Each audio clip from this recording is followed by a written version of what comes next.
اوپر چھت نہیں اور نیچے سمندر جب 24,000 فٹ کی بلندی پر جہاز کی چھت ٹوٹ گئی اور ایئر ہوسٹس ہوا میں اڑ گئی۔ الوہا یہ لفظ ہوائی زبان میں لوگوں کو سلام کرنے کے لیے استعمال ہوتا ہے۔ اس کے علاوہ یہ لفظ لوگوں کو خوش آمدید کہنے کے لیے بھی استعمال کیا جاتا ہے۔ مگر 1988 میں الوہا ایئر لائنز کی پرواز 243 کے مسافروں اور عملے نے ایک ایسا خوفناک تجربہ کیا جس نے نہ صرف ان کی زندگی پر گہرے اثرات چھوڑے بلکہ فضائی سفر کے حفاظتی معیار، جہازوں کی دیکھ بھال کے معیار کو بھی ہمیشہ کے لیے بدل کر رکھ دیا۔ 28 اپریل سن 1988 کے ایک سپہر الوہا ایئر لائنز کا ایک مسافر بردار طیارہ 96 مسافروں کو اور فضائی عملے کے ساتھ ہوائی کے 2 جزیروں کے درمیان ایک مختصر پرواز پر 24,000 فٹ کی بلندی پر تھا کہ اچانک سفر کے دوران جہاز کے ایک حصے کی چھت ٹوٹ کر علیحدہ ہو۔ اسی وقت جہاز میں ڈرنکس پیش کرتی فضائی میزبان مسافروں کی آنکھوں کے سامنے ہوا میں اڑ کر جہاز سے نیچے گر گئی۔ 24,000 فٹ بلندی پر اس وقت مسافروں کی زندگی اور موت کے درمیان صرف سیٹ بیلٹ تھی اور نیچے بحر الکاہل تھا۔ اس سے پہلے کہ مزید جانی نقصان ہوتا، جہاز کے پائلٹ نے موجزانہ ہنگامی لینڈنگ کو انجام دیتے ہوئے جہاز کو زمین پر اتار لیا۔ اس واقعے نے ہوائی جہاز کی تیاری، جانچ اور آپریشن کی دنیا میں بہت سی تبدیلیاں کی اور ہوائی سفر کو پہلے سے کہیں زیادہ محفوظ بنا دیا۔ 28 اپریل سن 1988 کو الوہا ایئر لائنز کے بوئنگ 737 نے ہوائی کے ایئرپورٹ سے ہونولولو بین الاقوامی ہوائی اڈے کے لیے دوپہر 1:25 پر اڑان بھری تھی۔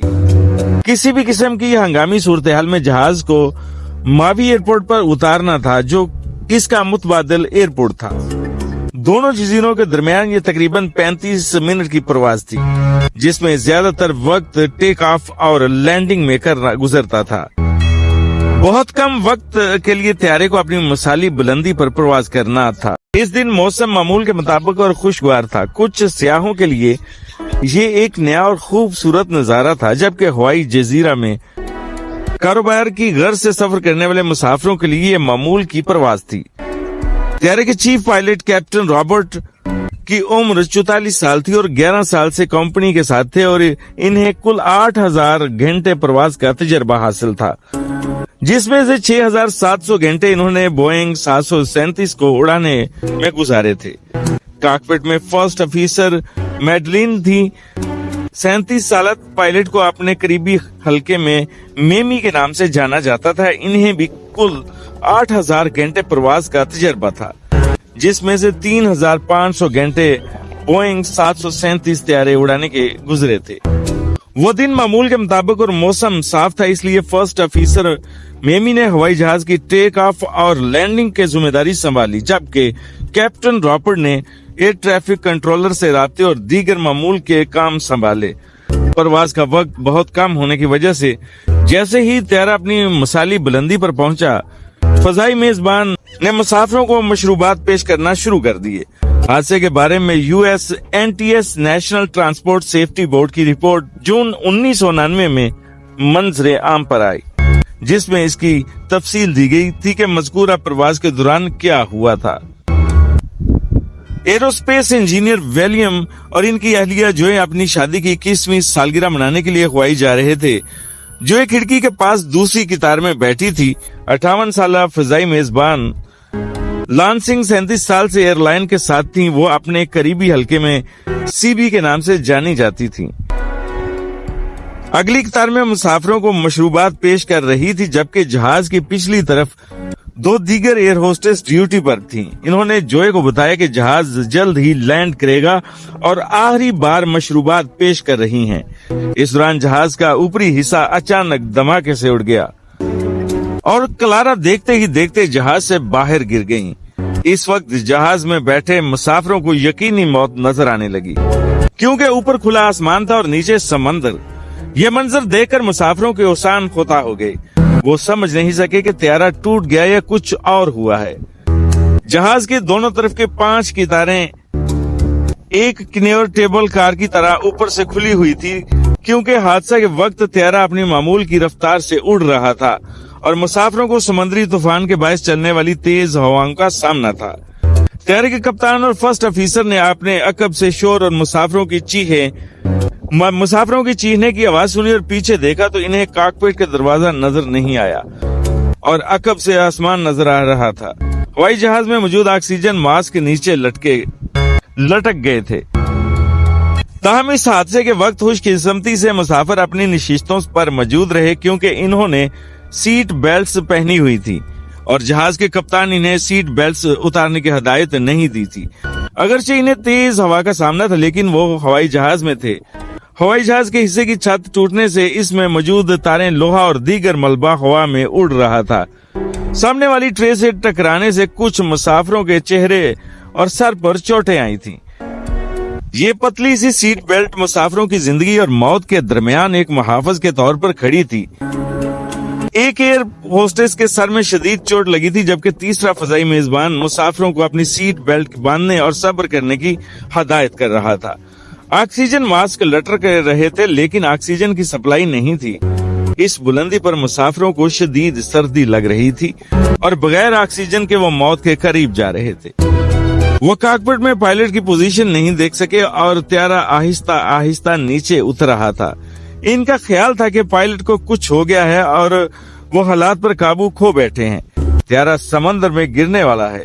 अचानक त्यारा फिजा में इसी बुलंदी पर आकर मुस्तहकम हो गया जहां मुसाफिरों के लिए सांस लेना मुमकिन था। त्यारा कंट्रोल में आया और इसने मुड़ना शुरू कर दिया, जिसके बाद मुसाफिरों को यकीन हुआ कि पायलट ने जहाज का कंट्रोल नहीं खोया। इस दौरान जहाज के पायलट रॉबर्ट और फर्स्ट ऑफिसर मेमी को एक अलग किस्म की परेशानी का सामना था और वो ये कह रहे थे कि त्यारे में हवा इतनी तेज थी कि वो एक दूसरे की गुफ्तगू नहीं सुन सकते थे। चुनाचे कैप्टन और फर्स्ट ऑफिसर ने कॉकपिट में एक दूसरे से इशारों में बात की और कैप्टन रॉबर्ट ने हवाई जहाज का कंट्रोल संभाला जबकि मेमी ने मवासलात और दीगर अमूर अंजाम दिए। खुशकिस्मती से इनके मास्क में ऑक्सीजन की सप्लाई जारी थी। त्यारे के पायलट की जानब से होनोलुलु हवाई अड्डे पर एक सिग्नल भेजा गया कि त्यारा हंगामी सूरत हाल में है लेकिन पैगाम इन तक नहीं पहुंचा। दोनों ने मावी एयरपोर्ट पर उतरने का फैसला किया। उन्होंने वहां के एयर ट्रैफिक कंट्रोलर से राब्ता किया और उतरने की इजाजत तलब की। ऊंचाई और रफ्तार में कमी के साथ अब रॉबर्ट और मेमी एक दूसरे के साथ बेहतर बातचीत और राब्ता करने के लिए काबिल थे। अफरा तफरी, हंगामे और बेतरतीब मवासलात के दरमियान एटीसी को हमेशा पैगाम पहुंचाना त्यारे को मजबूरन रनवे नंबर 2 पर लैंड करना पड़ा। फायर फाइटर को फौरी तौर पर मुमकिन तबाही से आगाह कर दिया गया।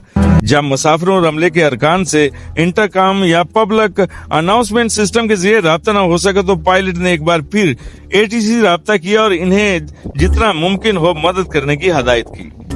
चूंकि हवाई अड्डे पर कोई एम्बुलेंस या तिब्बी खिदमात दस्तयाब नहीं थी, एटीसी ने सूरत हाल की संगीनी को देखते हुए कम्युनिटी सर्विसेज को फौरी तौर पर पहुंचने की इतला दी। तेज हवाओं के साथ और 3000 मीटर के 2 पहाड़ों के दरमियान त्यारे को रनवे पर उतारने का चैलेंज था। किसी भी गलती पर संगीन नताइज के लिए नीचे एक समंदर था। लैंडिंग के वक्त हवाई जहाज की रफ्तार, हवा, हवाई जहाज का वजन, ईंधन, कार्गो का वजन, मुसाफिरों की तादाद वगैरह पर मुनहसर है। साथ ही पायलट मेमी ने पायलट रॉबर्ट को तेज हवाओं के दरमियानी हवाई जहाज की रफ्तार, पेचीदा टर्म से लेकर लैंडिंग के वक्त तक की मैनुअल की वजाहत की। जैसे ही पायलट को रनवे नजर आने लगा, पायलट ने फौरन सामने की लैंडिंग गियर को नीचे करने के लिए बटन दबाए। पायलट ने देखा कि बाएं और दाएं तरफ के पहिए खुल गए थे लेकिन अगला पहिया नहीं खुला था। आम हालात में ऐसे होने पर हवाई जहाज एयर ट्रैफिक कंट्रोल के गिर चक्कर लगाता है और नीचे मौजूद एयर ट्रैफिक कंट्रोल जहाज के लैंडिंग गियर का मुशाहिदा करते हैं और पायलट को आगाह करते हैं कि आया अगले पहिए खुले हैं या नहीं। लेकिन इस परवाज के लिए ऐसा करना मुमकिन नहीं था। इन हालात में अगर त्यारा गिर गया तो इसका अगला हिस्सा जमीन से टकराने का खदशा था और इसकी वजह से त्यारे में आग लगने का खदशा था। पायलट, फ्लाइट अटेंडेंट, मुसाफिर, एटीसी अमला, फायर फाइटर्स और एयरपोर्ट पर मौजूद लोगों की जाने का खतरा था। मगर क्योंकि जहाज का कम्युनिकेशन का निजाम दरहम बरहम हो चुका था, इसलिए पायलट को अगले पहिए खुलने का कोई इशारा न मिला। इशारा न मिलने के बावजूद अगला पहिया खुल चुका था। इस दौरान जहाज काफी हद तक नीचे आ चुका था और हवाई अड्डे पर हवा का दबाव भी मुस्तहकम था। میمی اور رابرٹ نے طیارے کو کامیابی سے اتارا. جیسے ہی وہ اترے مسافروں اور ATC نے انہیں گھیر لیا اور مبارکباد دی. اس حادثے میں 8 مسافر شدید اور 57 معمولی زخمی ہوئے جبکہ 29 مسافر محفوظ